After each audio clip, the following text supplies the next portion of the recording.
Akala niya noon, habang buhay na lang siyang maglilingkod sa iba. Ilang taon siyang nagtrabaho sa ibang bansa bilang kasambahay. Isinakripisyo ang kalayaan, ginhawa at mga pangarap.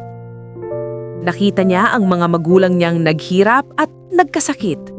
At unti-unting naisang tabi na ang sariling pangarap. Pero sa puso niya, hindi nawala ang pagnanais na makapagtapos ng pag-aaral. Nagbago ang lahat nang makilala niya ang OED, Online Education. Dahil sa flexible na sistema ng OED, nakapag-aral siya kahit nagtatrabaho. Hindi ito madali, pero dahil sa tiyaga at pananalig, unti-unti niyang binuo muli ang kanyang pangarap. Gagraduate ka na! Makakauwi na rin ako dyan sa Pilipinas. Dyan ako gagraduate. Samahan niyo ako mga kapatid. Ngayon, handa na siyang umuwi, hindi na bilang isang kasambahay, kundi bilang isang gurong magbibigay inspirasyon sa iba.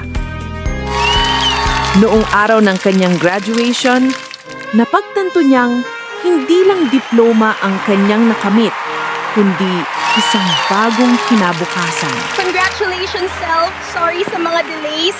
Kahit maraming pagsubok na kaya mong makapagtapos. Isang proud OED graduate at patunay na kayang baguhin ng edukasyon ang buhay. I am Maria Adoracion Octavio, proud OED graduate, Basta Online Education, OED. Ituloy sa OED, ituloy